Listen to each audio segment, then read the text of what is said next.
All right. Welcome back to yet another YouTube video. Well, I say yet another. This will be the second long form video I've ever done. Just finished my Tango zeroed cherry because I don't waste precious calories on liquids. What a waste. I don't understand why people do that. They'll stick to a diet plan and then smash 250 calories in drinks and coffees. Just save it. It doesn't even fill you up. Just save it for a meal. Be sensible. Think smart. I'm going to record this video outside. In the 36 degrees English heat that we've got at the moment. So I'm going to spend this morning basically ruining your day with some brutal truths about developing your physique.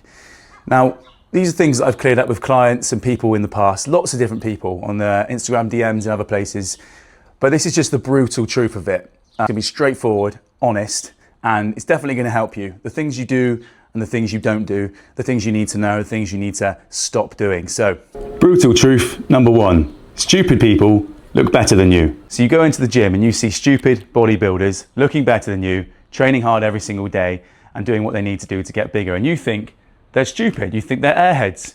Why me? If I'm so intelligent, why can't I have the same results as they can? Well, this is the problem. Let's say it's me. Let's say I'm the stupid bodybuilder. Tom has meal plan. Tom eats meal plan. Tom doesn't skip his meals. Tom just eats his meals. Tom goes to the gym. Tom trains hard. Tom sticks to his training program. Tom keeps progressing. Tom doesn't get bored of his training program because he keeps seeing results. Whereas you go into the gym. It takes you 3 weeks before you change your program around because you can't see the results. You try to outsmart your diet plan. You try to mix things in and change things around to make it benefit you so you can enjoy it. And the other things you do is you try to find shortcuts. You think this exercise isn't working, so maybe I can try this one. Oh, I'm not feeling comfortable with that one. Maybe I need to try this one. A stupid person will just do all of those things and not get bored. And they keep going over and over and over again. And they keep getting better and better and better. You keep spinning your wheels because you keep trying to outsmart everything that's set for you. You try to outsmart your coach, you try to outsmart your training program, you try to outsmart your nutrition, you try to take shortcuts, and you think that's being clever and there must be a secret way. There isn't. A lot of it's boring, a lot of it's consistency, and a lot of it's just following one very basic, straightforward plan. Brutal truth number two. You train until your brain says stop, AKA you train to what I like to call fuck it failure. So you get to 2, 3, 4, sometimes even 5 reps in reserve. Your brain tells you to stop and you say, fuck it, I'm stopping. That's fuck it failure. You're not at technical failure. You're not at concentric failure. You're not at the point where your muscles have actually fatigued and you can't simply do another rep. In other words, you're not pushing yourself hard enough towards the end of the set. You don't have to go to complete failure every single time. There's a time and a place for that. However, if you stop every time your brain says stop, every time the set starts to get hard, you are missing the vital last portion of the set where you get all the stimulus for growth. You won't change if you don't put any resistance on your muscles, if you don't try to progress your lifts, if you're just moving through the motions, getting to the point where it slightly feels uncomfortable and stops. I'm sorry to break it to you, but you're not going to grow. Brutal truth number 3. You blame your genetics or your metabolism. I honestly can't count the amount of times someone said to me, oh, it's not in my genetics to look that way. Oh, I've got small legs. Oh, I've got small arms. Oh, I can't do this. I can't lose body fat. Or my metabolism. I can't lose weight because I've got a slow metabolism. Put it this way, right? If you had 2 people that were exactly the same in height, same in stature, same build, could even be from the same family. One has a fast metabolism, one has a slow metabolism. Bearing in mind they have the same training plan, same cardio setup, same diet plan, there will be a maximum of 250 to 300 calories from the person A who has a slow metabolism and the person B who has a fast metabolism. That's about the amount of a Snickers bar. So when you say I can't lose weight or I can't do this because of my metabolism, it simply means that you're making an excuse. All you have to do is adapt your meal plan or your output to your metabolism. And once you know what yours is like and how it works, you can easily figure it out. You can't just blame it and say that it's the one reason that's stopping you to get to where you want to be. I also see far too many people talking about, oh, my parents are fat, so I'm fat. Oh, my parents are small, so I'm small, I can't grow muscle. And okay, genetics do have a limiting factor. If you're looking at getting into bodybuilding and going on stage, yeah, of course they are. But you can still have a fantastic physique without having perfect genetics. No one comes out the womb looking muscular and big and rounded. You have to then build that up over periods of times. And even bodybuilders or your favorite influencer or anybody you admire who has a good physique has trained extremely hard for 5, 10, 15 years, right? You can't just get 1 year in and say my genetics are holding me back. It's just simply not true. You can build a fantastic physique with bad genetics. Don't blame it and don't use it as an excuse, and don't let anybody else tell you that that's the reason that you can't get into shape or you can't look good. Brutal truth number 4, you don't track anything. Now, when I say you don't track anything, I don't just mean you don't track your calories and you don't check your meal plan or you don't track your macros. I mean, you don't track your steps, you don't track your lifts, you don't track your sleep, you don't track any supplementation. You have no plan or protocol set for anything. You're just doing things randomly. And this is okay. If you're 10 years in and you're that experienced that you don't have to, then it's absolutely fine, because you've built up a memory, you've built up an understanding of how your body works, how you respond to training, how you respond to food, how you respond to all of these kind of things. But if you're new and you're in your first 1 to 3, even sometimes 5 years of building your physique or getting in shape, you're going to still need to track. I still track now. I've been training for years. I've got in good shape, I've got into bad shape. And the times that I've got into the best shape is when I've been tracking everything religiously. I've been weighing every gram of food. I've been making sure that my water intake is tracked, my steps, my sleep. I even wear a Whoop to track so many more things. These things can all help, and all help you understand who you are as a person, how you respond, not just to everyday life, not just to training, not just to nutrition, but so many other things. How is your heart working when you're training? How is your heart working when you're under stress? How is your heart working when you're doing cardio? How is your sleep after you've had alcohol? How is your sleep after you've changed your diet? How is your digestion? All these kind of things you can track. And for my clients, I use a tracking sheet where they can tell me about their appetite, their stress levels, their adherence, their water intake, their steps, and many, many more things, so we can get a real understanding, not just for me as the coach, but for them as the client, to really truly understand what's going on with them, the alterations we make in their plan, how that affects them for the following week. We do this every single day, and we make sure that we're religious with it, because it's the only way to truly understand it. And there are some clients that have got to a point now where they don't need to use a tracker, and that's just because they've been with me for a long time. They're experienced now, they've got to where they want to be, and they're just taking it easy, and they're just doing the basics, ticking the boxes and taking the low-hanging fruits without trying to push further. Now, if you want to develop and change and grow, you're going to have to start tracking things. It can start as small as tracking your steps. It can start as small as working out your baseline caloric intake to maintain your body weight, and subtracting or adding depending on which direction you want your body to go in. So start tracking, start small, don't overwhelm yourself, start with one thing at a time and slowly build up. I've actually got a 10-day challenge, a 10-day habit building challenge, where we will be working on these kind of things. Each day there'll be an added new challenge or task for people to adhere to, and by the end of the 10 days they'll have 10 new habits or 10 new goals to take into the next 3 to 6 months of their journey to get them to exactly where they want to be. It starts small, you take the first step, and then you start to grow and build and compound on top of your efforts. Start tracking. Brutal truth number 5. This one is mainly for the men. You have too much body fat. I think for the most part, in my experience, women are very conscious and know when the scale weight has gone up. They know when they've put on body fat, but men don't seem to know. Most men that come to me because they want to grow muscle and they want to get bigger. And I have to shoot them down and say, firstly, you have to lose body fat, because they'll send me their first photos. They've got a donut ring of body fat around here, love handles, they've got fat here, they've got fat arms, they've got fat legs, and it needs to come off before we start building a physique. You'll be very surprised at how good your physique looks if you just take the body fat levels down, especially because most blokes have been training hard, training for 3 or 4 years, they've hit a plateau where they can't develop anymore, accumulated body fat by eating in a surplus for an extended period of time, and they think that now they can't get any bigger. And so to build a good physique, most of the time you will need to trim down body fat levels to become lean and build up from a good blank canvas, from a baseline. And also, when you do start growing muscle from a lean state, you can see it straight away. It doesn't look as if you're not growing, because you can see it.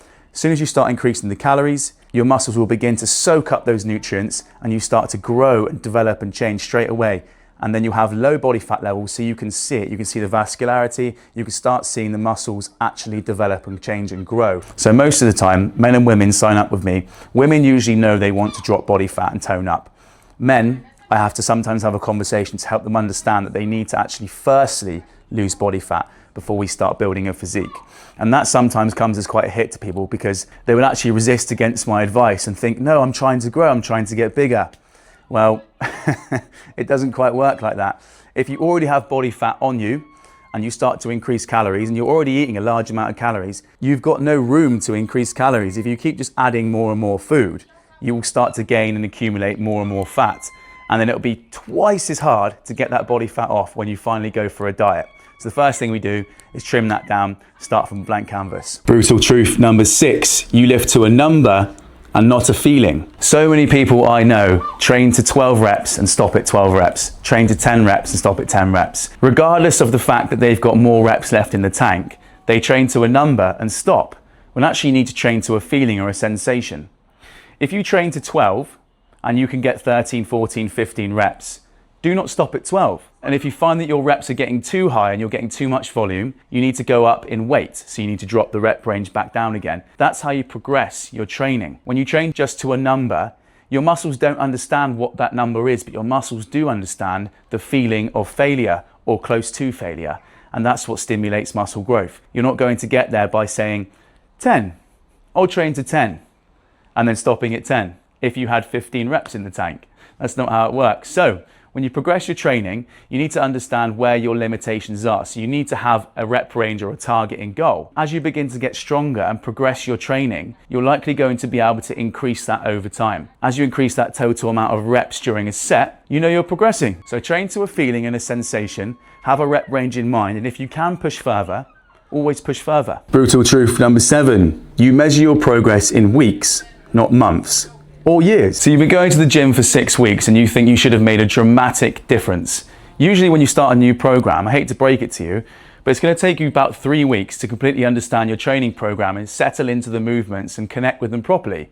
So that 3 weeks is simply just learning the program. Second half of the 3 weeks, you're going to actually start progressing and really find the sweet spot within your training program. It actually will take you months to be able to see changes, developments, and progress. You might see developments and progress in fat loss if you're in a diet weekly, but generally speaking, the actual shape of your physique, muscle growth, takes a lot longer than that. So you need to measure your progress in months, look at the micro changes weekly, but do not be disheartened if in 2, 3, 4 weeks down the line, you're not exactly Arnold Schwarzenegger, because that's exactly what people do. They seem to think that within 8 weeks, they should completely transform their physique.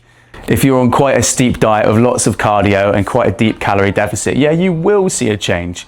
But to actually completely develop your physique, to get it to where you want to be, it might take months, it might actually take years. And usually the goalposts move. Once you get to one checkpoint, you want to start moving to the next. So start looking at the bigger picture. Where do you want to be in 6 months? Where do you want to be in a year? And stop trying to put it down to 6 weeks or 12 weeks, because really, it's going to take a lot longer than that, usually, to get to where you want to be. Brutal truth number 8, you get bored. You ever see that person in the gym that 1 minute they're doing calisthenics, the next minute they're prepping for a bodybuilding show, the next minute they're doing a high rocks competition, then they're climbing Ben Nevis. You know, these kind of people never progress in a linear direction because they keep getting distracted or bored with the program that they're doing, and they think they're going to find more joy or fulfillment in something else, a different sport, a different kind of training, a different kind of buzz. And the problem is with that is you can't be the best at everything. You have to stick to 1 to 2 things and work at them really, really, really hard if you want to make progression in those fields. It takes a very long time to master your sport, to master the thing that you're doing. It can take people years and years and years. And that's why the best in the game in each individual sector have been doing it for most of their lives. So if you want to develop your physique and you want to change it, you need to start focusing just on developing your physique and changing it.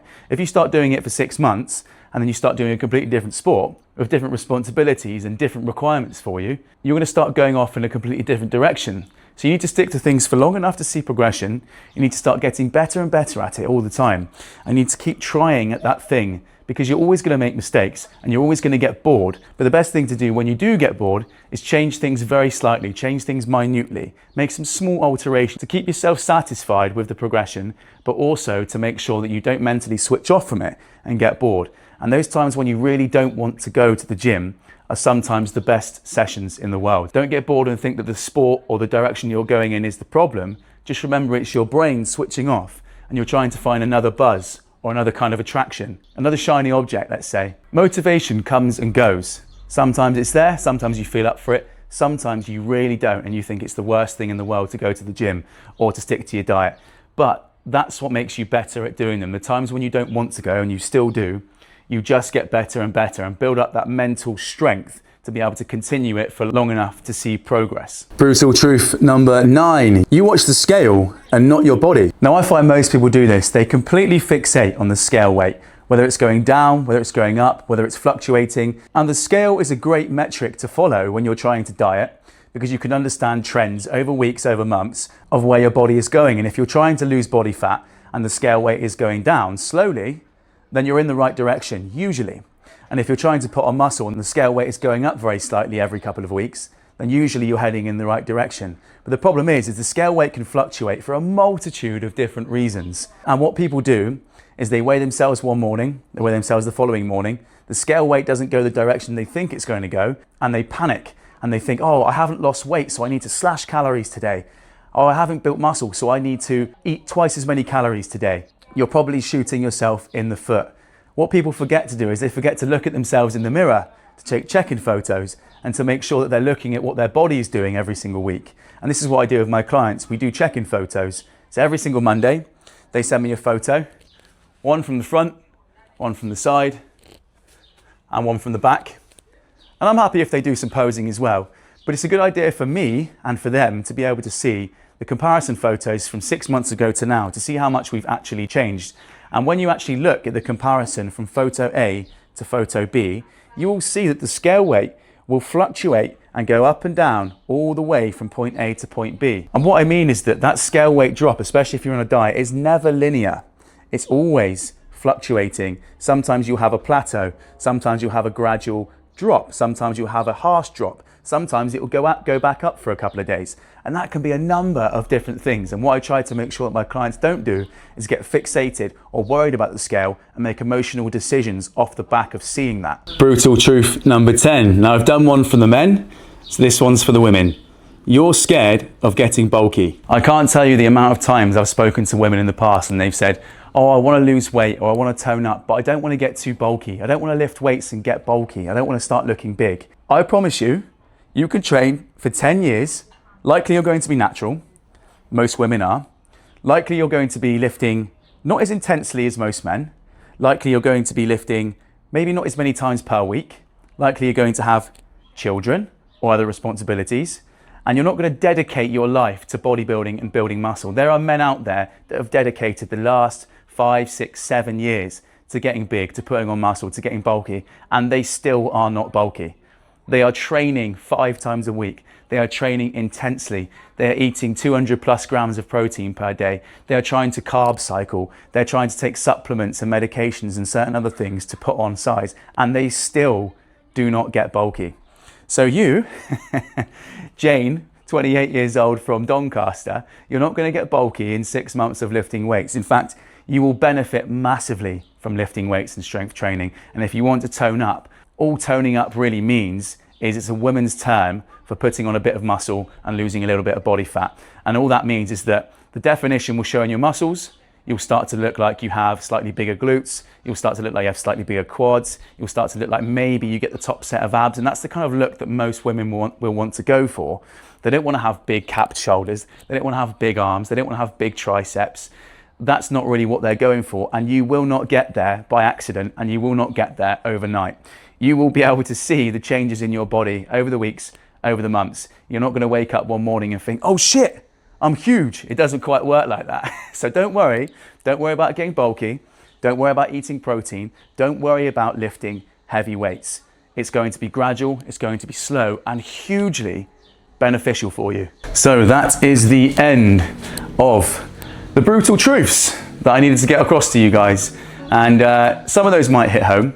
Some of them might have been brutal. To some people, they might not have been brutal at all. These are just my thoughts and the things that I have to discuss and explain to clients and other people all the time.